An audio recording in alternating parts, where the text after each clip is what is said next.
दक्षिणी मुंबई की 26 मस्जिदों के धर्मगुरुओं के फैसले के बाद आज बिना लाउडस्पीकर के पढ़ी गई अजान। रात 10 बजे से सुबह 6 बजे तक लाउडस्पीकर का इस्तेमाल न करने का खुद लिया फैसला।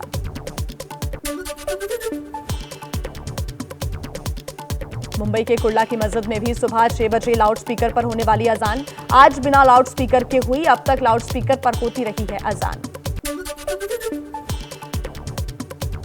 महाराष्ट्र में करीब 1500 मस्जिदों और 1300 मंदिरों को लाउडस्पीकर की इजाजत दी गई। नियम के अनुसार आवाज रखने को निर्देशित किया गया।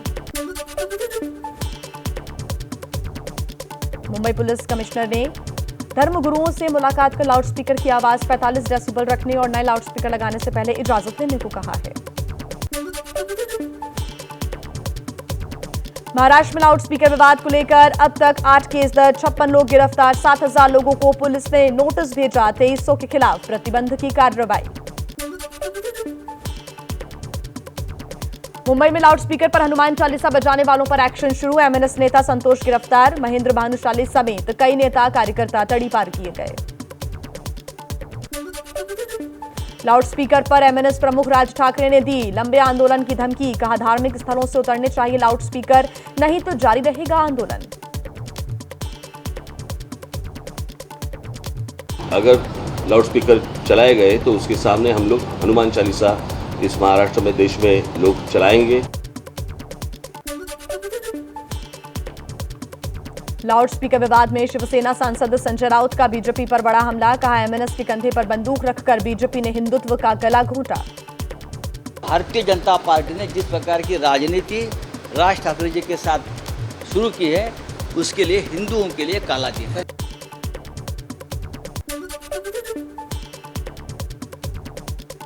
हनुमान चालीसा पर जारी सियासी घमासान पर मुंबई की पूर्व मेयर किशोरी पेडनेकर का बयान, कहा हनुमान चालीसा के नाम पर महाराष्ट्र और मुंबई में दंगों के हालात पैदा करने की कोशिश हो रही है। हनुमान चालीसे का आधार लेके महाराष्ट्र और मुंबई में दंगल जैसा परिस्थिति निर्माण करना, पक्ष के नाम में नवनिर्माण।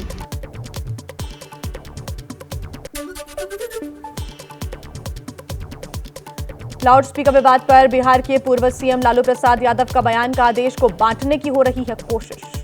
ये सब बहुत गलत बात है, ये देश को टुकड़ा करने के बराबर है।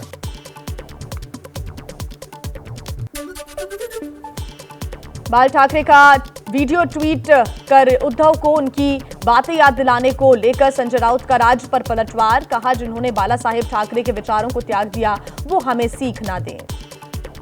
भाई बाला साहब का वीडियो ट्वीट करके क्या वो दिखाना चाहते हैं? उनको क्या बाला साहब ठाकरे मांगते? जो लोग बाला साहब जी को छोड़कर गए, उनके जीते जी, वो हमें हिंदुत्व क्या सीखे? कोरेगांव भीमा हिंसा की जांच करे आयोग के सामने आज दर्ज होगा शरद पवार का बयान, आयोग ने समन जारी कर बुलाया है। राजद्रोह के मामले में लगने वाली आईपीसी की धारा 124 से कुछ चुनौती देने वाली याचिकाओं पर आज सुप्रीम कोर्ट में सुनवाई, केंद्र ने अभी अपना जवाब दाखिल नहीं किया है। बीएमसी और महाराष्ट्र महानगर पालिका चुनाव सितंबर में हो सकते हैं, चुनाव की तैयारियों में कम से कम 3 महीने का समय लग सकता है। सुप्रीम कोर्ट ने 2 हफ्ते के भीतर बीएमसी और निकाय चुनाव की तारीख घोषित करने का कल दिया था आदेश। महाराष्ट्र से सांसद नवनीत राणा और उनके पति रवि राणा की आज दोपहर तक हो सकती है रिहाई। मुंबई सेशंस कोर्ट से कल दोनों को शर्तों के साथ मिली है जमानत। राणा दंपति को सशर्त जमानत दी गई है। जमानत देते वक्त सेशंस कोर्ट की ओर से कई शर्तें भी रखी गई हैं। इनमें आगे ऐसे अपराध ना हो और तथ्यों से छेड़खानी ना करने के साथ ही जांच में सहयोग करने को कहा गया है। इसके साथ ही इस मामले में मीडिया से बात नहीं करने की शर्त भी रखी गई है। राणा दंपति की जमानत पर महाराष्ट्र के पूर्व मुख्यमंत्री देवेंद्र फडणवीस का बयान, कहा जमानत से उद्धव सरकार की मूर्खता उजागर हुई। ये सरकार की निरी मूर्खता थी और कोर्ट ने बेल देकर इस मूर्खता को उजागर किया। नवनीत और उनके पति रवि राणा को सीएम उद्धव ठाकरे के घर मातोश्री के बाहर हनुमान चालीसा पढ़ने को लेकर गिरफ्तार किया गया था।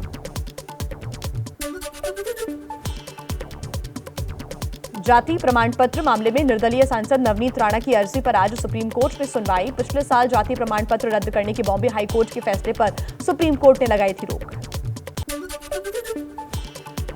खरगोन से सांसद गजेंद्र पटेल का फिर विवादित बयान, कहा ब्राह्मणों को ज्ञान के साथ शस्त्र भी उठाना चाहिए, अब ब्राह्मण समाज को शस्त्र उठाने की है जरूरत। अभी कुछ दिन पहले खरगोन की भूमि पर हमने जो दृश्य देखा, उस दृश्य को हमने आज याद करना चाहिए कि हम ज्ञान की बात तो करते हैं, परंतु शस्त्र उठाने की आवश्यकता हमें है। राजस्थान में विपक्ष के नेता गुलाब चंद कटारिया ने कहा बुलडोजर उन लोगों पर भी चलना चाहिए जो देश को तोड़ने की बात सोचते हैं। बुलडोजर उन पर चलना चाहिए जो बुलडोजर के नीचे आने लायक जी, आने लायक वो लोग हैं जो एक तरह से देश को तोड़ने का प्रयास करते हैं।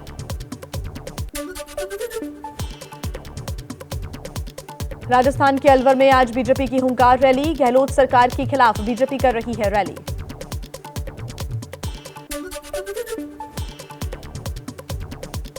बीजेपी अध्यक्ष जेपी नड्डा का आज से 2 दिन का तेलंगाना और केरल का दौरा। आज हैदराबाद में पार्टी नेताओं के साथ बैठक के बाद महबूबनगर में जनसभा को करेंगे संबोधित। गृह मंत्री अमित शाह का आज से 2 दिन का पश्चिम बंगाल का दौरा। पार्टी सांसद, विधायकों और दूसरे नेताओं से मुलाकात करेंगे। पश्चिम बंगाल में टीएमसी वर्किंग कमेटी की अहम बैठक, सीएम ममता बनर्जी ने बैठक बुलाई है। कलकत्ता हाईकोर्ट पहुंचे कांग्रेस के नेता और वकील पी चिदंबरम का विरोध, वकीलों ने दिखाए काले झंडे। बंगाल में कांग्रेस के खराब प्रदर्शन के लिए चिदंबरम को ठहराया गया जिम्मेदार।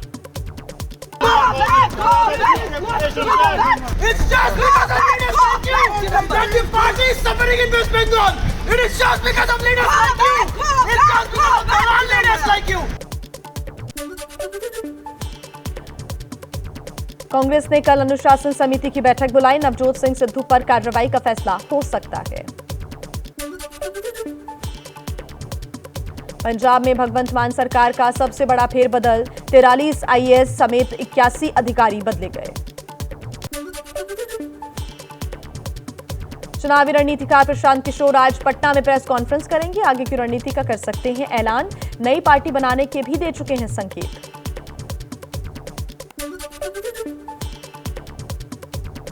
रामविलास जनशक्ति पार्टी के प्रमुख चिराग पासवान का बड़ा बयान, कहा बिहार में गिरेगी डबल इंजन की सरकार, होंगे मध्यावधि चुनाव। एक दूसरे के ऊपर जो दबाव की राजनीति चल रही है, ये यकीनन बिहार को मध्यावधि चुनाव की ओर लेकर जाएगी।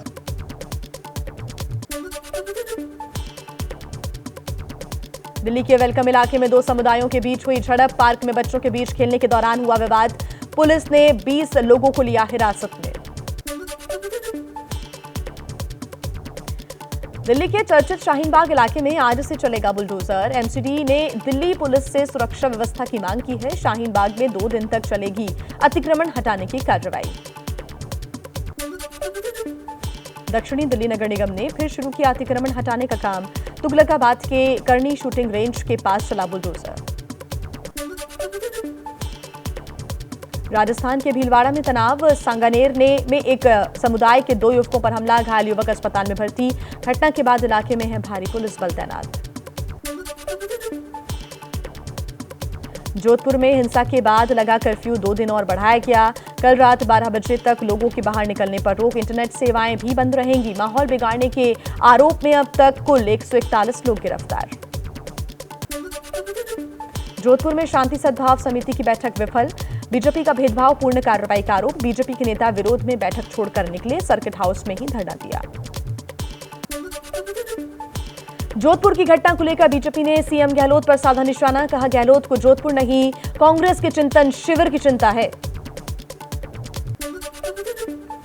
बीजेपी के राजस्थान प्रभारी अरुण सिंह ने भी अशोक गहलोत पर हमला बोला, कहा वो तुष्टीकरण की राजनीति कर रहे हैं। पीएफआई कर्नाटक के बाद राजस्थान में पैर पसार रही है, करौली, भीलवाड़ा, अलवर और अब जोधपुर में एक जैसी ही घटनाएं हुई हैं। जोधपुर की घटना को लेकर एआईएमआईएम प्रमुख ओवैसी का बीजेपी और गहलोत पर निशाना, कहा केंद्रीय मंत्री का इतनी जल्दी जोधपुर जाना इस बात का सबूत है कि बीजेपी अपनी सियासत चमकाने के लिए किसी भी हद तक जा सकती है। यूपी के ललितपुर में नाबालिग से रेप के आरोपी एसएचओ तिलकधारी सरोज समेत सभी 6 आरोपी गिरफ्तार। थाने के सभी पुलिसकर्मी लाइन हाजिर। गैंगरेप की शिकायत करने थाने पहुंची नाबालिग से रेप का आरोप। समाजवादी पार्टी के अध्यक्ष अखिलेश यादव ने पीड़ित परिवार से मुलाकात की। कहा, पुलिस स्टेशन पर बुलडोजर चलेगा या नहीं।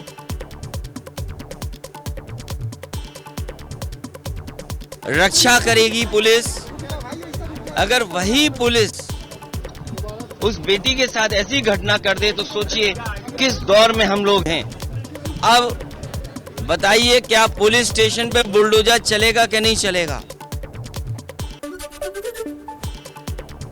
अजनारा बिल्डर पर बड़ी कार्रवाई। यमुना अथॉरिटी ने अजनारा बिल्डर के ग्रुप हाउसिंग प्रोजेक्ट का आवंटन रद्द किया। फ्लैट खरीदारों के लिए अब अथॉरिटी पूरा कराएगी निर्माण। पीएम मोदी का 3 दिन का सफल विदेश दौरा। यूरोप दौरे के बाद आज सुबह 11:10 पर दिल्ली लौटेंगे। दिल्ली एयरपोर्ट पर होगा भव्य स्वागत। फ्रांस के राष्ट्रपति इमैनुअल मैक्रों से पीएम मोदी की गर्मजोशी भरी मुलाकात। मैक्रों और मोदी गले मिले। रशिया यूक्रेन युद्ध के बीच दोनों की मुलाकात पर दुनिया भर की नजर।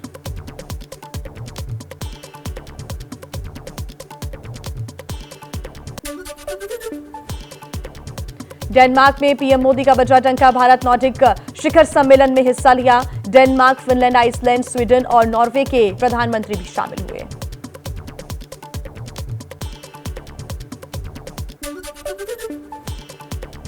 कोपेनहेगन में पीएम मोदी से मिली आइसलैंड की पीएम कैटरीन। जलवायु और मत्स्य पालन के क्षेत्र में सहयोग समेत कई अहम मुद्दों पर बात हुई। We were talking about the climate issue, which is a core issue for the Icelandic government. We were talking about the possibilities of deepening the cooperation, the bilateral cooperation between Iceland and India. Copenhagen में भारत और Sweden के बीच हुई शिखर बैठक। दोनों देशों के PM के बीच Russia Ukraine संकट के मुद्दे पर भी बात हुई। स्वीडन ने कहा, रूस ने जो किया उसे कतई स्वीकार नहीं किया जा सकता। Sweden, we are a neighbor to Russia, so of course I was very clear on the Swedish view on this, that this is an illegal invasion of a democratic and peaceful neighbor. Nordic सम्मेलन से इतर Finland के प्रधानमंत्री सन्ना Marin से मिले PM Modi. द्विपक्षीय संबंधों पर बातचीत हुई। देश में एक दिन में कोरोना के 2,568 केसेज आए सामने। 20 मरीजों की मौत। कुल एक्टिव केस बढ़कर 19,137 पहुंचे। दिल्ली में रजिस्टर्ड कंस्ट्रक्शन वर्कर्स अब डीटीसी और क्लस्टर बसेस में फ्री सफर कर सकेंगे। केजरीवाल सरकार ने योजना शुरू की। 10 लाख वर्कर्स को इसका फायदा मिलेगा।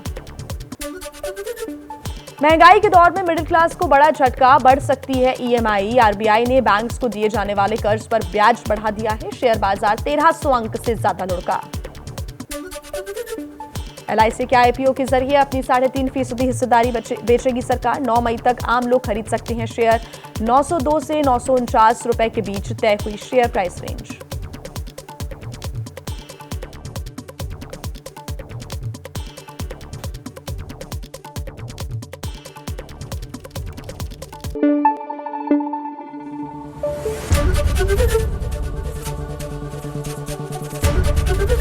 एबीपी न्यूज आपको रखे आगे।